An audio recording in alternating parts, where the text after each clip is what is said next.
Some bad news on day 2 in pads at Lions training camp on the injury front. We'll explain coming up next. And a guest. You are Locked On Lions, your daily Detroit Lions podcast. Part of the Locked On Podcast Network, your team every day.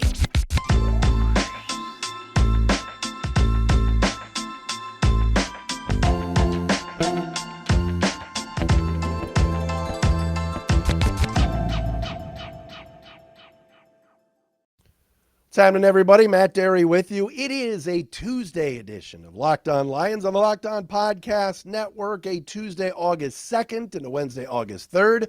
Hope you're having a fantastic day. Sun is shining. Lions are out there in pads again for the second day of a padded practice in Allen Park. We're going to talk to Nick Shook, our buddy from around the NFL at NFL.com. You see him on the NFL Network at times as well.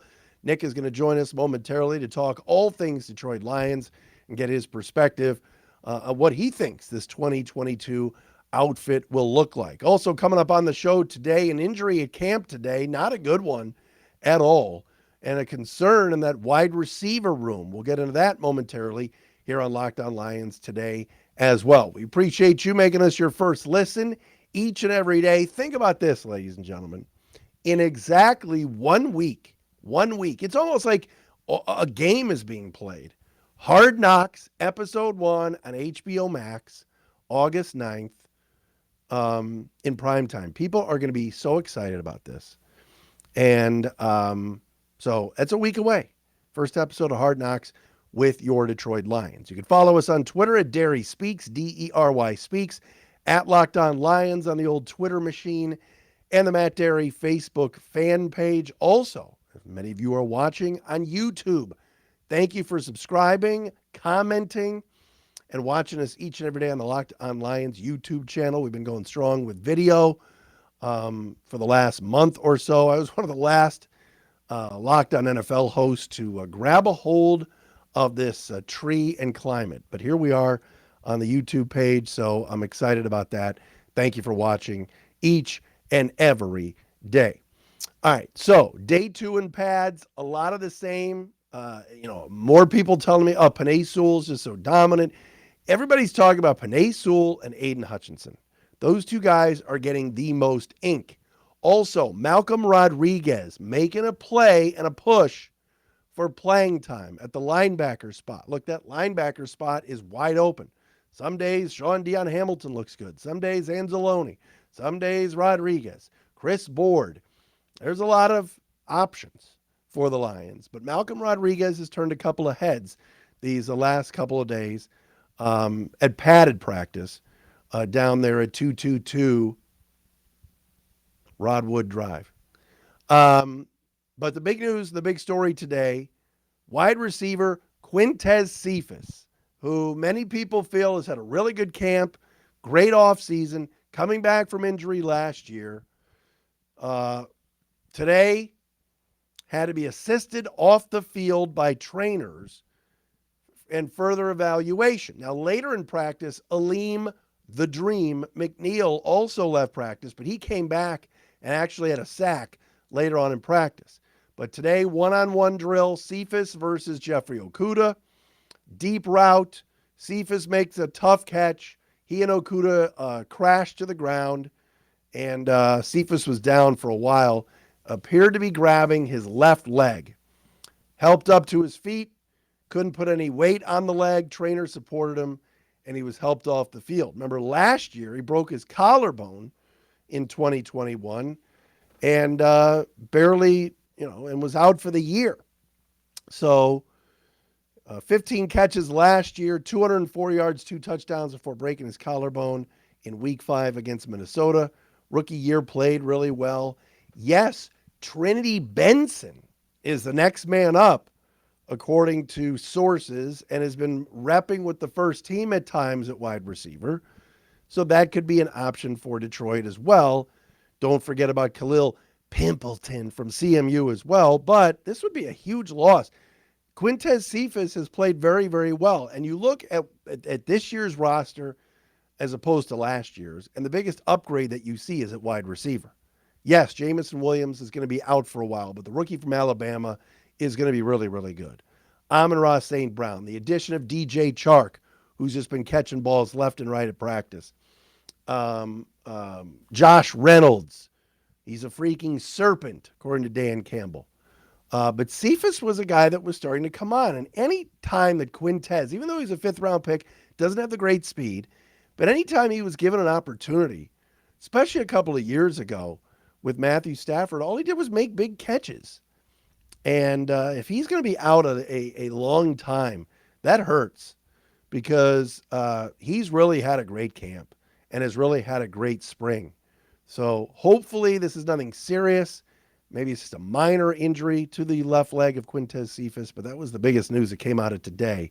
And yes, it will open the door for the likes of Benson and Pimpleton and others, Tom Kennedy. But for right now, let's keep our fingers crossed that this is not a major injury for Quintez Cephus, the third-year man out of Wisconsin. All right, Nick Shook from around the NFL and NFL.com is going to join me coming up next. If you haven't tried Built Bar Puffs yet, you are depriving yourself of one of life's greatest joys. And guess what? There's a new flavor. Ready? Delicious, indulgent cookie dough. Covered in chocolate. That's right. Built has done it again. Let me introduce you to the new favorite. Cookie dough chunk puffs have a light and chewy texture, real cookie dough chunks, and of course they're covered in 100% real chocolate. All the joys of eating cookie dough without the hassle of making it. Plus, it's healthy for you. Cookie dough chunk puffs with the marshmallow, they're only 160 calories, and they have a whopping 15 grams of protein in them. Go to Built.com right now. Snag a box before they're gone. All right, they are fantastic. Light, fluffy, marshmallowy cookie dough. It's sick. So good. Get yourself a cookie dough chunk puff. Get yourself a Built Bar if you haven't had Built Bars before. They are phenomenal. They've been with us for over a year now, and I absolutely love them. Go to Built.com, use the promo code LOCKED15, and get 15% off your order. Use promo code LOCKED15 from our friends at Built Bar. Get those cookie dough chunk Built Puffs, and do that right now. As promised, Nick Shook is our guest from NFL.com and the NFL Network, and joins me now here today on Locked On Lions. Nick, thanks for a couple of minutes. Yeah, no problem. Thanks for having me on. Your impressions of what's going on here in Detroit. You're not here. I like sometimes going outside the grid here to kind of get the pulse of what's nationally people think, but people are excited. You and I were talking before we hit record here, and with Hard Knocks coming in a week, who knows the excitement, what the excitement level will churn out for this Lions team. But what do you think? I mean, it's always easy, I think, to get behind a Dan Campbell team just because, you got to love the way he coaches, his style. We on our podcast, the Sean and Shook podcast last week, we talked about it, and my buddy Sean, my co-host, was like, I'd run through a brick wall for him. And it's funny because he took the words right out of my mouth. I would love to play for Dan Campbell and his fire, his intensity, and the way he backs his players up, how he gets emotional when they took their tough losses last year. He's a guy you want to play for, and he's a guy you want to root for. So they're a fun team to track in that regard. Hard Knocks is going to make it very interesting. It typically does. And, they could paint them as a team on the rise, as a team with Jared Goff trying to reclaim his career, and a bunch of youngsters that are trying to make their mark. I think about Amon-Ra St. Brown. I think about Penei Sewell. Jeff Okudah, a former first-round pick who's looking to do great things. And I know he's not going to be back immediately, but Jameson Williams as well, another addition to that team. So there's a lot of intrigue, and there's a lot of room for hope. And I think that's more exciting than being a team that's devoid of talent and has no direction, which I think we've seen the Lions be that team in years past. So it's kind of a bright new start. It's not necessarily one that you're going to say, hey, they're going to go win the Super Bowl this year, but I think things are pointing in the right direction. 3 wins a year ago, yet the rebuild, it seems like, based upon the division a little bit, Green Bay maybe a notch worse, Minnesota sort of starting over, but not really, and the Bears being horrible. Folks feel like, hey, maybe year 1, 3 wins with a rough schedule and last year's roster, which was bad. Year 2, maybe would they double it, but now folks are talking about 8, 9 wins. Are you buying that in year 2? I think that's a little high. Not to plug my podcast twice in a row, but we've been doing a week-by-week breakdown of divisions, and last week was the NFC North, and we did go through this and kind of look at the schedule and set an over-under. And I think the fair range for them coming off of how they fought to get the wins they got last year, I think the fair range is like 6 to 7. I think if you get 6 or 7 wins, you're looking in the right direction. And that might be a low bar entering the season, might temper expectations, but you have to look at that as another step of progress. You're making improvements incrementally, and it buys your coach and your regime more time to continue to build toward their ultimate goal. So 9 wins might be a lot, but the NFC North is pretty open. Other than the fact that the Packers are probably going to win it again, the rest of the division, there's a lot of question marks. I don't expect a lot from the Bears. The Vikings are very much an unknown, and the Lions, like we said before, are intriguing, and you have some optimism with them. Now the Vikings, that I've seen predictions range all over the place. I think offensively they have the tools. Defensively, I have a lot of questions. They also have a new rookie head coach. How are all those pieces going to fit together, and how quickly can they get their feet under them? The Lions don't have to deal with that this year. They're now in year 2 of Dan Campbell. So I think that they're positioned better on that front. Maybe not in terms of personnel overall, but in terms of coaching experience and having the culture established. I think they're in a better spot. So I could see them getting up to 7 wins.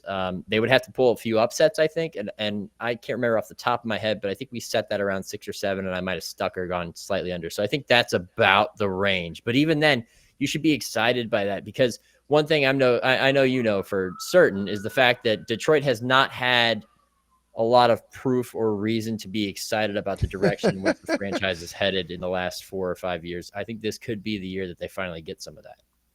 Nick Shook around the NFL, NFL.com with me. You mentioned before the name Penei Sewell. 2 days in pads so far here for week 2 of training camp, and everybody's just raving about Sewell taking that next step. How much do you look at that offensive line and go, that could be the reason this team doubles their wins? Oh, a huge part. I think they've done a really good job of bolstering that offensive line and investing in the franchise tackle and trying to build around whoever the quarterback ends up being long-term, whether it is Jared Goff or somebody else. I'm a big proponent of building from the inside out, from going the offensive, defensive lines, where I think football games are won and lost in the trenches. Not to sound cliche, but it is very much true. If you can't protect, you can't do much. And if you can't stop the run, you can't do much defensively, not to mention get after the passer. So you start there, you build from there, you find your franchise left tackle, you expect him to continue to improve. And he's not the only solid player on that offensive line. So that's probably one of the reasons I'm encouraged by them. And then seeing where their offense goes in year 2 with the pieces they've added, the continued development of Amon-Ra St. Brown. You got TJ Hawkinson at tight end, of course. I like where they're headed, and I think it all starts at the offensive line. You mentioned Goff. The line can be great. The running game could be pretty good with Swift and Williams and Craig Reynolds and stuff. But, where are you on Goff? Are you a Goff supporter? Do you think this is his last year? Or does he just need some weapons around him and he'll get it when Jameson Williams is healthy? Chark is here now. What do you think of 16? I think that receiving core is in a lot better place than it was a year ago, where you were banking on Tyrell Williams to come in and make a difference. And that didn't happen, as we know. I think that when it comes to Jared Goff and evaluating his future, you also have to, at the same time, consider the market around him. And as we saw in this past offseason, the carousel spun very quickly at times. And by the time it came to a rest, you basically had 2 guys left, Baker Mayfield and Jimmy Garoppolo. One of those got traded, even after it looked like he may have just been stuck in Cleveland for the whole year. That ended up getting done. And I think Jimmy Garoppolo might end up on the move here sooner rather than later. So if you go into the next offseason with the same approach and you, again, survey the marketplace and figure out who's going to be out there, that's going to be a big part of what you do with Jared Goff, because security-wise, contract-wise, it's not there long-term. But if he does play adequately with the weapons that have been upgraded around him, and as we mentioned, the offensive line, you have the talent. You have the talent to, I think, elevate him. It's just a matter of him avoiding the mistakes he's made in the past. And the Lions giving him that rope. And he's really got to go out there and prove that he is the guy for the job long-term, that he was, not even worth that, number 1 overall pick that was spent on him, 6 years ago, but somebody that they can put their trust in beyond this season. I tend to not trust him at this point. He makes the mistakes that you just shake your head at, but the talent is still there. So it's a matter of, does improving the group around him make him better? That remains to be seen. And if it does pay off, then you have, I think, your answer at least for the next year or 2. You rather have him or Kirk Cousins? Probably. I would say Kirk Cousins, but your ceiling's not getting much higher. I think Kwesi Adofo-Mensah, the GM of the Vikings, some people might have seen his recent comments on Kirk Cousins as throwing the quarterback under the bus, but he was being brutally honest in that there is an elite class of quarterbacks, and then there's everybody else. And Kirk Cousins is one of everybody else. And if you're going to go try to win a Super Bowl and your quarterback's going to be your strength, Kirk Cousins isn't that guy. So it's not so much a lateral move going from Goff to Cousins. It's a slight upgrade, but you're still in that same range. So I don't look at that as something that really excites me long term. And if Jared Goff can be a better quarterback, you're still getting a little bit better with Cousins, but it's not going to elevate you that much. Talking to Nick Shook, NFL.com, around the NFL. What about DAndre Swift? Some folks feel like, all right, year 3, here we go. This is the year, if he's healthy, that he really breaks out. Are you a believer? To a degree. I'm more a believer in the backfield as a whole. I really like Jamal Williams and what he brought to the table coming over from Green Bay, and I think that's a good 1-2 punch. Swift is another guy. I think that, the theme kind of just is established with the Lions this year, that there's room to really prove yourself and really say, hey, I'm a key piece of this franchise going forward right now. And it starts with this season.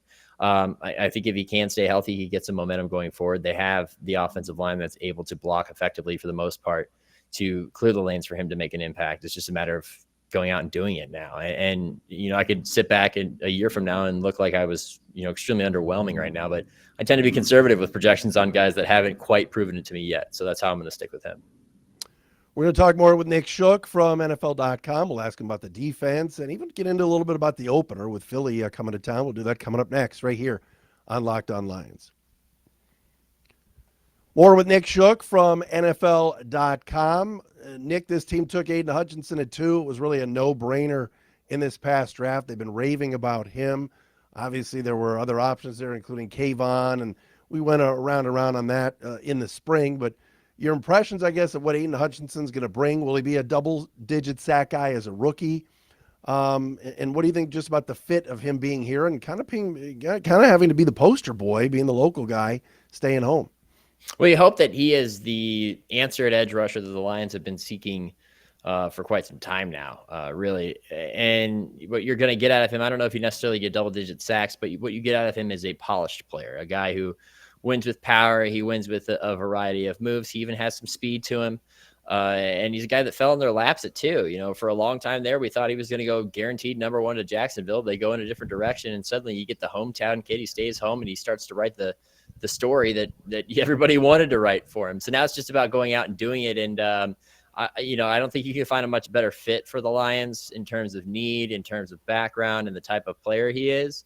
He's got a high motor. He's going to be a consistent guy. He's going to be a guy that you can count on to try to get after the passer. And you expect a lot from him from, being the number 2 overall pick. So I'm not going to put that expectation on him that I see double-digit sacks right out of the gate, because that's pretty remarkable. But I think he can flirt with it. And if he can get close enough to it, then that's a success in year 1. There's a lot of talk about Aaron Glenn eventually being a head coach in this league. And for a defense that last year finished 31st in scoring, the expectations, again, very, very high.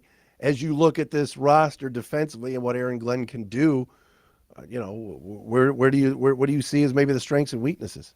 I think there's some room for improvement at the second level of the defense. But one of the guys that really stood out to me watching the Lions last year, which, some of those games were painful to watch, but there were other times where you could see them starting to turn the corner a little bit. You saw little glimpses of what they could potentially be. And one of the guys that really stood out to me more than anybody else was Tracy Walker. I think I listed him as Detroit's unsung hero this past offseason from the previous season. And the reason being is, when you watch a game back, and whether you're watching it in film or you're watching it in condensed form, you tend to notice the guys that are just always around the ball or are always making a timely play and just, maybe not playing their coverage and everything perfectly on a per down basis that you'd see on the All-22, but just guys that keep figuring into the outcome of the game. And Tracy Walker was that kind of guy for me last year. He kept making impacts and really stood out to me. So, you got to add in guys like that, add in Hutchinson. You expect Jeff Okudah to be more consistent and available and everything else this next year, then you're starting to build the pieces of your defense. And I think that that is probably going to be, I don't know, because their offense, I see the weapons there. It's just a matter of executing, whereas defense, maybe you're a half of a step behind your offense so far. But I like the potential. And I think that's probably what's most important is the potential there. And Aaron Glenn being able to try to continue to build his resume to potentially be a future head coach. A former player, I'm sure he relates to his players really well, and they probably love to play for him just as much as I would love to play for Dan Campbell. It's just a matter of, as a franchise, kind of continuing that progression, taking that next step, continuing to build up toward being a contending team. And I think that all starts this year. You're an Ohio guy. You've seen him a lot. You mentioned Okudah. What do you think? Injuries certainly have been a concern. He looks to be in great shape. He was drafted third for a reason. Can he be that shutdown guy? And what do you think of Dan Campbell and Aaron Glenn saying he's battling with Will Harris, opposite of Oruwariye, just to be a starter? That sort of caught my eye a little bit. Yeah, I think that's a little bit of a motivational tactic. Two former players trying to push their prized former rookie who wasn't available a whole lot last year to, hey, go earn that draft spot. Go earn that pick that we spent on you. Go earn the hype that came with that pick and prove that you're worthy of this. It's funny because if you look at Ohio State cornerbacks throughout the years, there was a period there where they were just producing shutdown guys, the Marshawn Lattimores, the Denzel Wards, those types. But I think that they earned a reputation as a program that was maybe a little inflated. I go back to the rise and fall of Shaun Wade when he was there. His junior year, he's seen as a first-round pick, and he gets tossed from the bowl game against Clemson. They go on to lose that game. And then the next year, he just takes a huge step backward. Now, of course, they lost their defensive backs coach to the NFL in that period of time, so that would kind of maybe play a factor in it. But it's not as guaranteed as you think of Ohio State products coming to the NFL and making a massive impact. Bradley Roby is another example of one of those guys that had a lot of high expectations, never quite lived up to that high expectation. So it's hit or miss. But I think he's got the talent, and I think that what was there in college translated to the NFL. There was a reason that they spent a first-round pick on him. There wasn't much of a question. I think it's more health with him. So he's got to overcome, I think, the health thing and also the lack of, rock-solid consistency from Ohio State cornerbacks and take that next step as all of the Lions do. He kind of flew under the radar last year because he wasn't healthy, because he dealt with those injuries. If he were to make a significant impact this year, it would be considered a bounce back season of more than just, this is a guy in year two making the leap. This is a guy in year two who is overcoming a lot and proving that he's worth it. But it is a big challenge. I like that the staff is challenging him by saying, hey, he's still battling right now. And a lot of that is sorted out in training camp. You hope as a Lions fan that he ends up taking hold of that job and continuing on there instead of suffering another setback. Yeah, no, I think a guy that was the former number 3 overall pick, not beating out Will Harris, who comes over from the safety spot to be a converted corner, would not be a good scene. No. Let me ask you about the opener. I know we're over a month away, but Philly is coming in here. It was a year ago. You remember this. On Halloween afternoon. I mean, Philly just worked the Lions over. Now that you look at that matchup for week one, what stands out? Do the Lions have a shot? Is that a tough matchup for them? And there's a lot of people high on Philadelphia right now. What about you? Yeah, I think there's a couple of factors that go into that because I think the Lions ran into the Eagles at about the worst time possible last year, which is right around when the Eagles realized that, hey, we should probably run the football and take advantage of the talents of our quarterback and our running backs, and ended up being the league's leading team in terms of rushing, as in terms of team production. That's what powered their run to the playoffs. That's what got them to this point. So I think if you throw that out because you go into week one and there's a whole lot of unknown in week one. We've seen some surprises. I think it was it the Jacksonville Jaguars or another team that won week one and didn't win again for like 3 months. Yeah. And you get some surprises. I think that was last year or the year before. You get some surprises. Carolina always seems to win week one. Yep. Yeah. You had Denver and you had Denver and Carolina last year both started 3-0. And the big question was which one was for real, and neither team was for real. So there's always a lot of surprises in week one. So I say, yeah, they do have a shot because this is the Eagles moving into year two with this offense with Jalen Hurts, who still hasn't quite proven himself as an extremely effective passer, but as somebody who can run an offense as it's designed to take care or to take advantage of their strengths. They have A.J. Brown in there, and they got to kind of work that in. And if you're an Eagles fan, you hope that they're not pressing and trying to force feed and get that jump started. So you throw in all those elements, and there's a lot of unknowns. So I think that, yeah, that could be, I wouldn't say a trap game necessarily, but I think the Lions definitely have a shot. Nick, appreciate the time and the insight. And I know there'll be a lot of fans that are excited just that folks are into this team and they're believing. And obviously with Hard Knock in a week, it should be interesting. But thanks for coming on. Yeah, no problem. Nick Shook with us at the Nick Shook on Twitter, around the NFL, NFL.com, NFL Network, and check out his podcast as well. We appreciate his time and for you making us your first listen here on a Tuesday edition of Locked On Lions. We'll do it again tomorrow.